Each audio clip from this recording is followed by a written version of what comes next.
मारुति कहाँ है? अब हमें गुरुकुल के लिए प्रस्थान करना है। ऋषिवर, मारुति तो अभी कुछ ही क्षणों में आ जाएगा।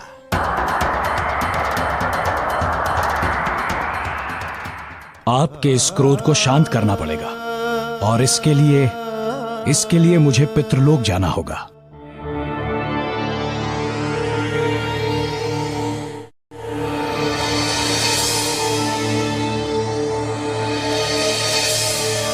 उन्हें इस मार्ग से हटाने का एक उपाय है मेरे पास।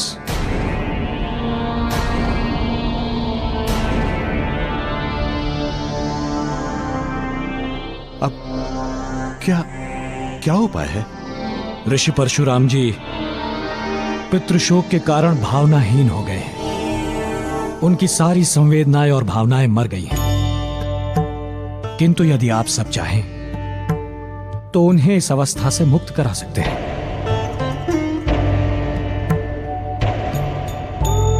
परंतु ये कैसे संभव है पवन पुत्र हनुमान? हम लोग तो यहाँ पितृलोक में हैं और वो वहां भूलोक में है। इसका भी कोई न कोई उपाय निकल ही आएगा।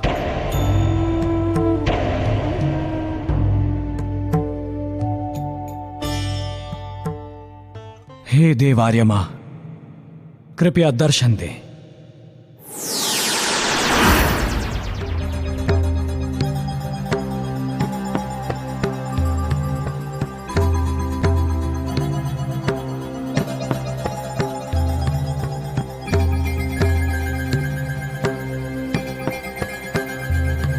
देव आर्यमा, परशुराम जी के ये सभी वंशज कुछ देर के लिए पृथ्वीलोक पर जाना चाहते हैं ताकि ये सभी ऋषि परशुराम को और पाप करने से रोक सकें। क्या इन्हें आपकी अनुमति मिल सकती है?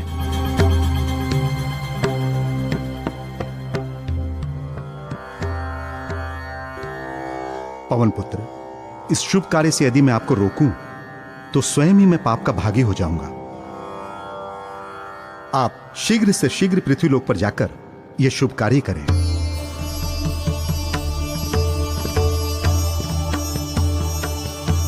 आपका कोटि कोटि धन्यवाद आर्यमा। आपके इस उदारता के लिए यह संसार सदा आपका आभारी रहेगा। क्या हम सभी प्रस्थान करें?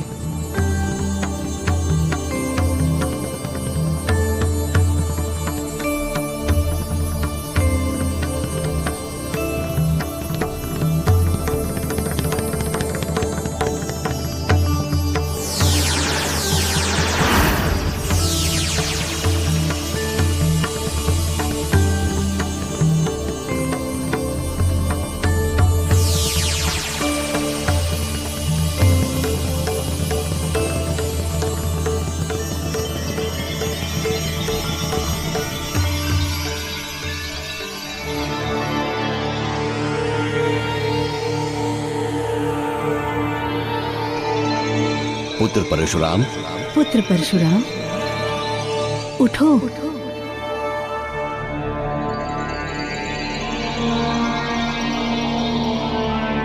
ये तो मेरे पूर्वजों का स्वर है, किंतु यहां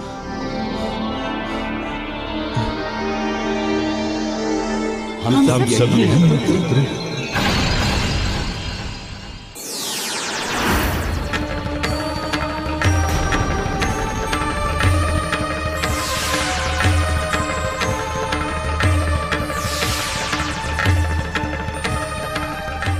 माताश्री,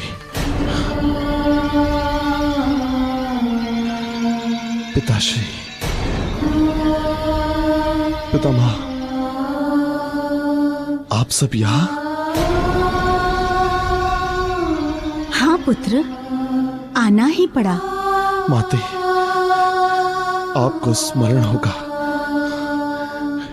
मैंने जो प्रतिज्ञा की थी।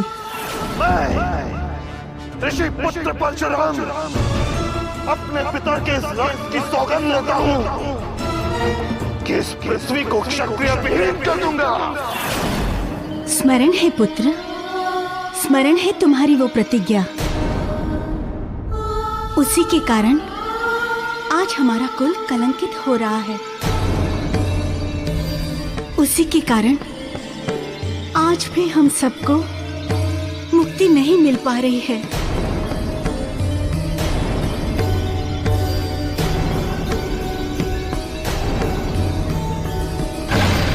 क्या? ये आप क्या कह रही हैं माते?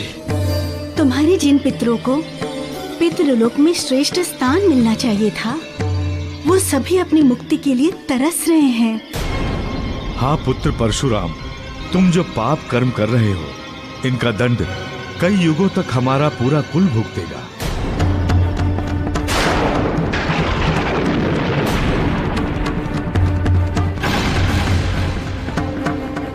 माता पिता पुत्र को इसलिए जन्म देते हैं कि उसके द्वारा उनकी मुक्ति होगी और उनकी गति को साधन मिलेगा। परंतु पुत्र परशुराम, तुमने तो दूसरों के कुल का ही सर्वनाश करने का बीड़ा उठा लिया है। इसके कारण केवल तुम ही नहीं, तुम्हारे पूर्वज भी इस पाप के भागी बन रहे हैं पुत्र।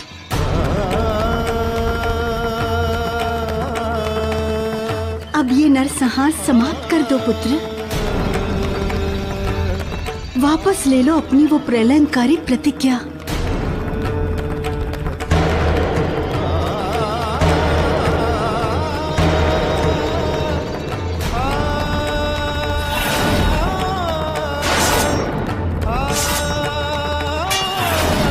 ये मैंने क्या कर दिया? इतना बड़ा पाप। जो हो गया वो हो गया पुत्र। अब तुम्हें चाहिए कि तुम अपने पापों का प्रायश्चित करो। यही एक मार्ग है तुम्हारे पितरों की मुक्ति का।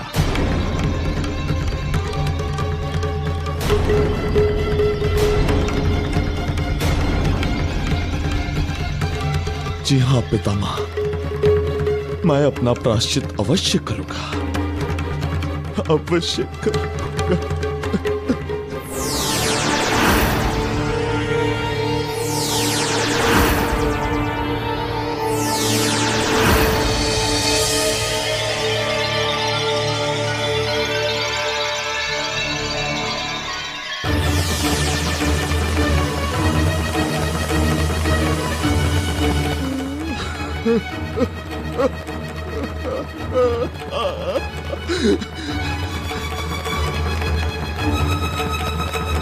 मैं महापापी हूं। मेरे ही कारण मेरे पूर्वजों को इतना दुख हुआ।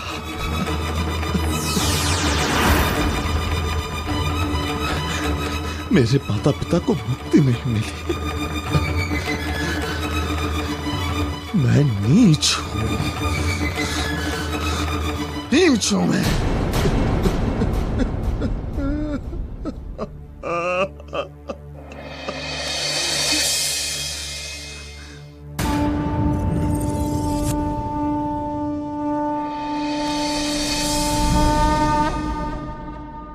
कौन है आप जो मुझ जैसे पापी को सही मार्ग पर लाए? आपने मेरे पितरों को बुलाया मुझे सही मार्ग दिखाने के लिए। सच सच बताइए, कौन है आप? क्योंकि इस संसार में मेरे प्रभु साक्षात शिव के अलावा मेरे शस्त्रों का कोई सामना नहीं कर सकता। कौन है आप? पुत्र परशुराम, मैं वही हूं जो आपके मन में बसता है।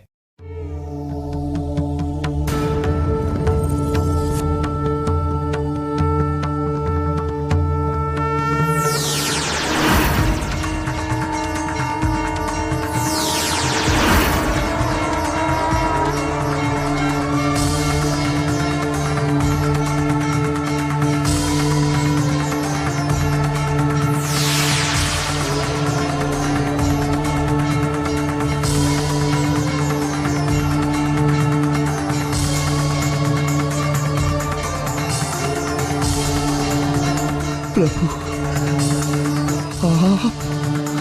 हाँ पुत्र, तुम भटक गए थे, इसीलिए मुझे तुम्हारे पास आना ही पड़ा। मैं महापापी हूं, हत्यारा हूं। मेरी बस एक ही विनती है आपसे, मेरे पापों का दंड मेरे पूर्वजों को ना दे प्रभु।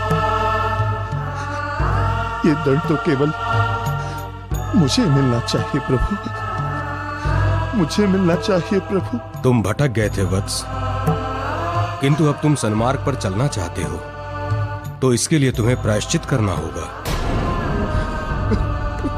अपने पितरों का पिंड दान करके उनकी आत्माओं को शांति पहुंचानी होगी।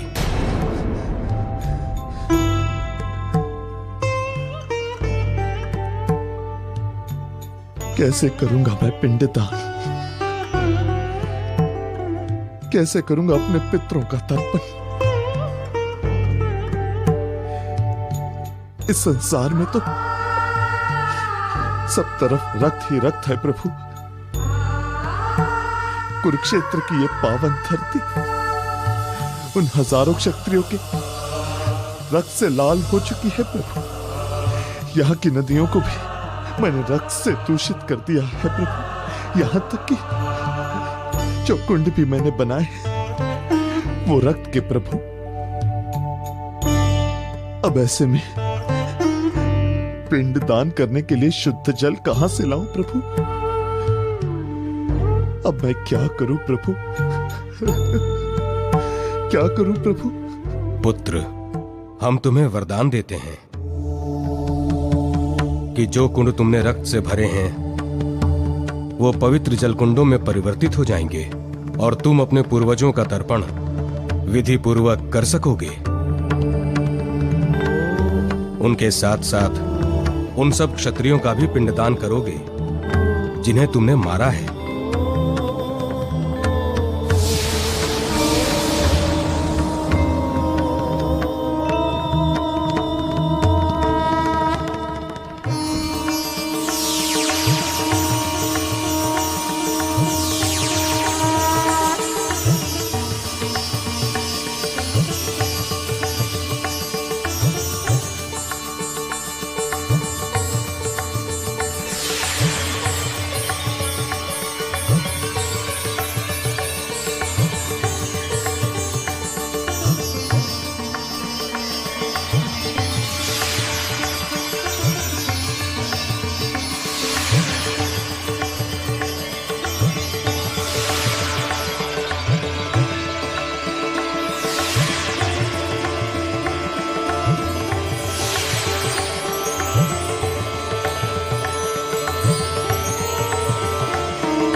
जाओ पुत्र परशुराम, इस पवित्र जल से अपने पितरों का तर्पण करो।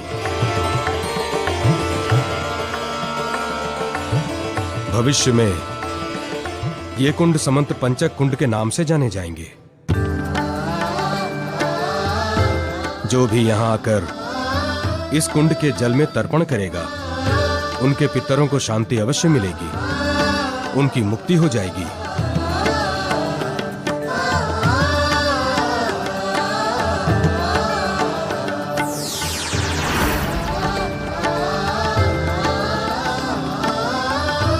मैं आपकी आज्ञा का पालन अवश्य करूंगा प्रभु, अवश्य करूंगा।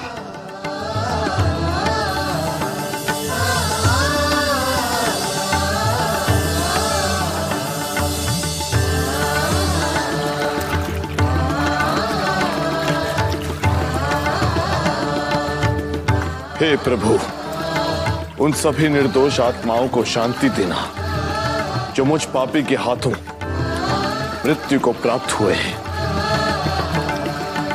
हे पितरों, मेरा यह तर्पण स्वीकार करें।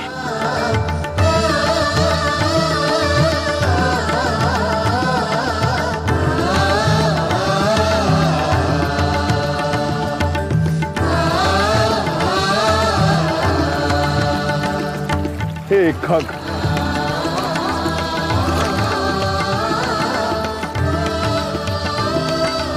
हे मृग,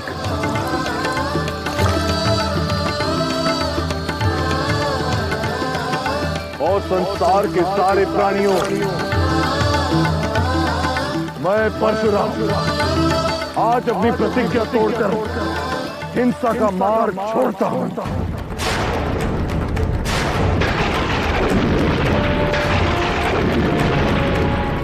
आज के बाद ये परशुराम किसी भी निर्दोष प्राणी पर अपने शस्त्र नहीं चलाएगा। कुरुक्षेत्र की इस पावन धरा पर मुझे साक्षात दर्शन हुए हैं शिव के, इसीलिए मैं यहाँ उनका मंदिर बनाऊंगा।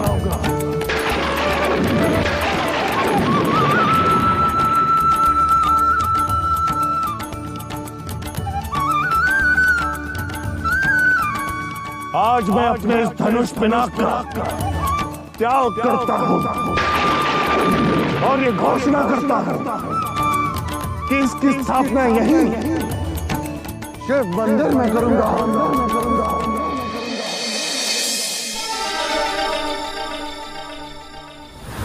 मित्रों, अब आप सब अपने घर की ओर प्रस्थान करें। अब आपके प्राणों को कोई भय नहीं है, क्योंकि परशुराम ने अपनी प्रतिज्ञा वापस ले ली है और हिंसा का मार्ग छोड़ दिया है। किंतु मारुति, हम ये बात कैसे मान लें कि परशुराम जैसा व्यक्ति अपनी प्रतिज्ञा वापस ले ले? मारुति का कथन सत्य है।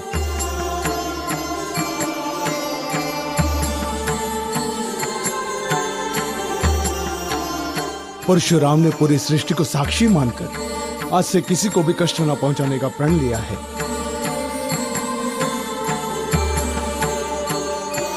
मारुति, आपने हमारा और हमारे प्रजाजनों का जीवन ही परिवर्तित कर दिया और हमें भय से मुक्ति भी दिला दी।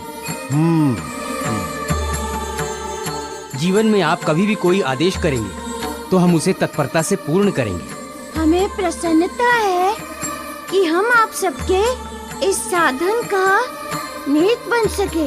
अब हमारे प्रस्थान का समय हो गया है,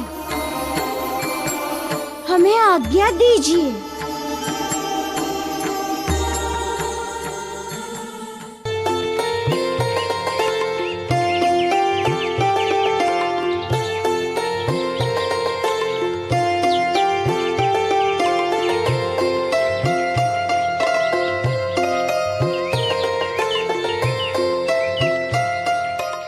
ऋषिगण, क्या आप मुझे बताने की कृपा करेंगे कि गुरुकुल पहुंचने में कितना समय लगेगा?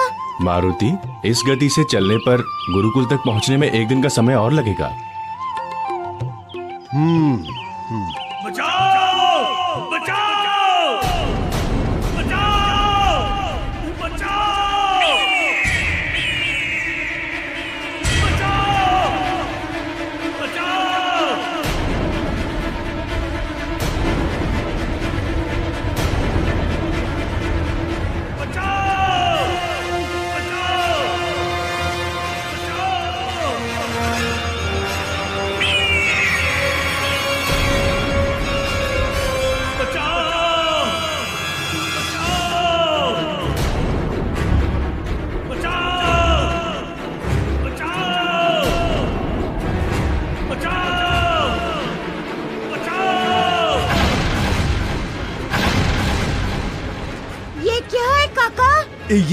ये जो किसी ऋषि को भोजन बनाने के लिए निर्दयता पूर्वक ले जा रहा है,